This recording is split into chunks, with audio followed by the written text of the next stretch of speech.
Sup Shredders, my name is Logan aka Spiderhands and welcome to an SP Reviews where today we have ourselves a track from an act named Big Sexy titled Hurricane 5. And if we switch over to here, we have ourselves a track on the screen, and this is not the first track that I have reviewed from Big Sexy, but I do typically enjoy reviewing their work and it'll be good to hear more of it, so we're going to listen through this track from start to finish and we're going to hear what we think. Let's go, let's do it. Straight into the rock and roll with the chromatics.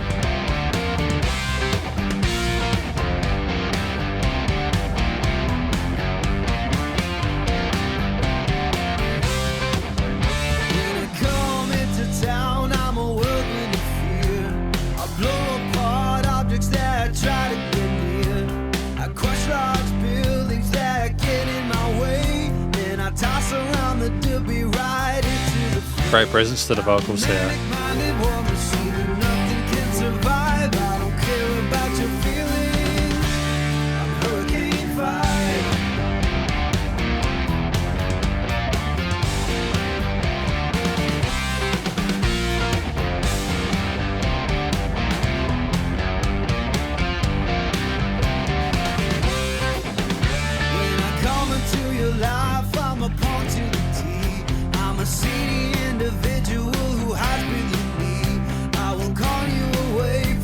You already know I will rob you of your dreams and then I will go. I love a line.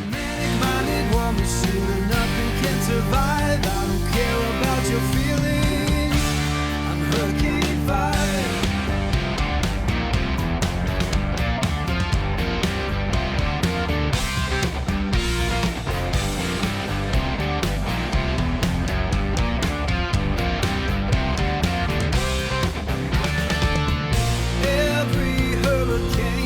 Psychopath on a long distance ride. Victims stack up, there's nowhere to hide. Nowhere to hide. Right? Yeah, great transition here. Nowhere to hide.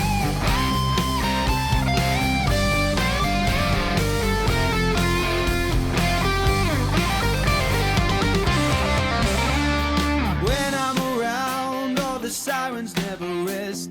I'll bring bad intentions and even sudden death.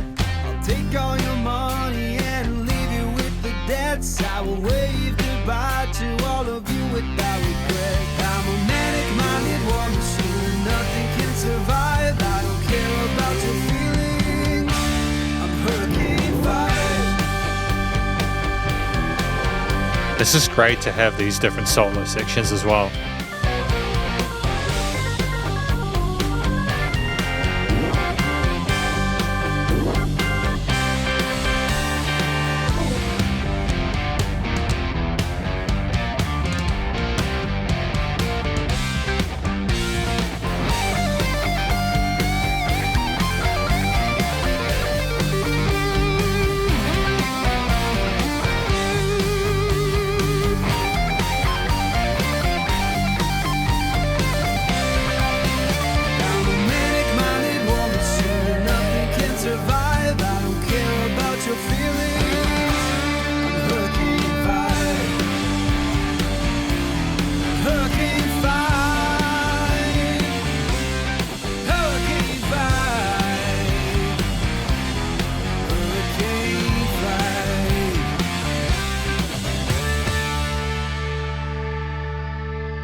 Interesting how went back and forth there, that oscillation between the sides of the stereo field. I know that effect, it escapes me at this point there, but just like little bits like that, just to keep your interest right until the end. It's just really clever. We're going to talk about this track more in the conclusion. Because welcome to the conclusion, my review of this track from an act named Big Sexy titled Hurricane 5. Now, what do we think this track is about? Clearly, this is about a big-ass hurricane. This is a hurricane that is not messing around, and I don't mean that in a facetious way. Hurricanes are terrible. They cause a lot of damage, and they wreak havoc, and they're horrifically destructive. And there's been quite a few severe ones recently. This song is basically talking about sort of personifying them, you know, trying to sort of like a villain or something like that, taking away people's money and their dreams and everything like that. And yeah, I feel like it's an interesting direction. It's quite a unique take. I haven't really listened to music where we've tried to do that with hurricanes before or specific weather events. And so I feel like that's kind of special. And to be honest with you, I think it's good to write about stuff like this. Stuff that isn't necessarily about our own personal relationship specifically, but is like trying to sort of like just discuss a topic outside of that, to try and sort of like have songs about a wide range of different things. And I think that's cool. I feel like the way we describe the hurricane, it's not only going to, be accessible and relatable to people who've gone through it, but it also helps people to understand what a hurricane, who don't know what a hurricane is like or haven't experienced it. It helps them to understand what it can do to people. And so I feel like it's actually very effective in that regard. Not that the song should need to educate people on the dangers of a hurricane. It's just that, again, for me personally, I've never been through one. So hearing stuff like this, it just sounds absolutely abysmal. And if there was to have one, I'd take it seriously regardless. But you know what I mean? It's interesting. It's great to hear that story. And what I appreciate is that it's sung really well. The vocalist for Big Sexy, Gary, they have a signature voice, and it's one that I, immediately recognize now. And I think in this day and age, it's really important to have that kind of tone and timbre to your voice in order to stand out in the noise. And they handle their range incredibly well. It's not hugely varied between the low and high range, but they've got an octave or two which they're really sort of happy in, and their tracks fit in around them, and it's done really well, whether it's the main takes or the double tracks or whatever. We have distinct verse, chorus, and interlude melodies there, but we also understand how important it is to allow the rest of the instruments to have their moment as well. And I ultimately feel like it was just really, like, that structurally the track kind of follows this almost like 12 bar-ish thing where there's 8 bars of verse and then there's like 4 bars of a chorus. And I think that we haven't over-egged the pudding. It's a song where, again, we have a clear interest and we show passion for it. I just like the way that we, tell the story we need to clearly, whilst showing a clear respect for the other instruments within the arrangement and also providing other sort of solo instruments their time in the sun, because this track does have several solo sections. It is a 3-minute 45 piece. It is chock full of different bits and pieces to appreciate.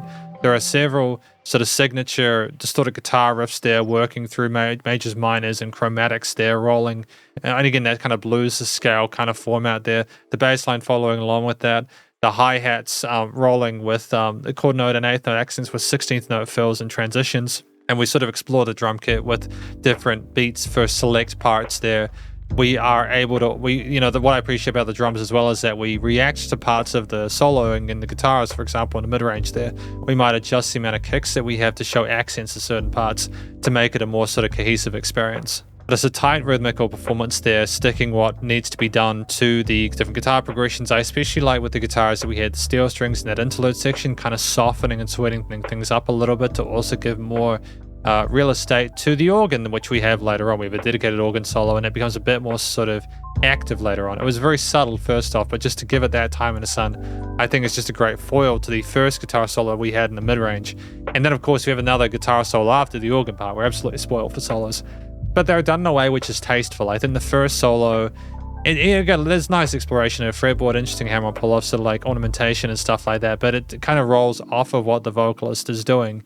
And it's sort of like we're showing an awareness and trading off between parts. And so basically with the different verses, chorus, the interludes, several solo sections and everything like that, with the outro as well being distinct, you have a track with a lot of cool things going on.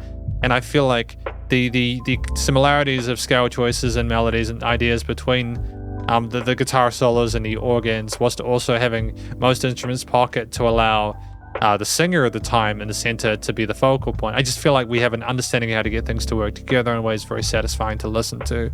And we've got this kind of bluesy, rockish, old school kind of Sunnis 80s kind of aesthetic going on there, which is almost sort of like Deep Purple-ish in nature. And I dig I like that. I think it's more fresh often because it's got this kind of rustic tone where it's definitely not overproduced, and it just almost seems more authentic because of that. The theme itself is very sort of resolute. It's not trying to sugarcoat the situation or make it seem less or more presentable. It's sort of very final. It's got again that bluesy intonation, where almost like the hurricane blues, and you're kind of rolling with the consequences of the terrible tragedies that occur, and it's almost like it's been told afterwards, and it's brutal. But at the same time, I don't think you could have made this track any other way. You could have gone heavier with it, added some sort of metal elements there, gone really kind of sort of thrashy with it maybe, but I think that we managed to find a tonal equilibrium between getting sort of too sort of dark with it and maybe losing a sort of a sense of connection with a lot of other big sexy stuff, you know, with then sort of not going heavy enough and making it seem like we were making light of the situation with Hurricane 5. And so I think that, again, the chord choices, the different solo sections, we made it melodious and catchy, and I like the attitude on display all around and the chemistry of the actual performance itself and the way things were layered. I think it's done in a way which was also quite tasteful. Studio recording, mixing, and mastering, I think, it's stellar. It's commercial grade. I really like the way, again, the vocals are present in the mix, how we double track when needed, the different guitar takes, so either their double tracked rhythm parts or the strums, you know, like that, you can hear everything clearly in it. The organ is more subtle, but there's dynamic range. It comes in a bit later on, pops off in the mid. The bass and drums, and there's nice niche in the lower end, and the side chaining when needed, but also not to an extent where it's like a dance track. I think that you know, it's there's glowing, of course, it's compressed, but it's also, you know, there's no dynamic range there, but it's also nice and loud without pumping, so the bus compression and limiting was handled. I mean, effectively, this is probably one of my favorite big sexy tracks. I think that it was again, like I like the way that the story just tells you what it is, and the music is groovy alongside that. And I think, again, the balance they found was fantastic. But hopefully you enjoyed this track. If you did, please go show them some love via their various social medias and the Spotify page, and stay cool and stay safe. And please remember to support your local musicians and artists at this point in time, as they need the help more than ever with all the crazy stuff going on in the world. And I will catch you in the next review. Spiderhands out.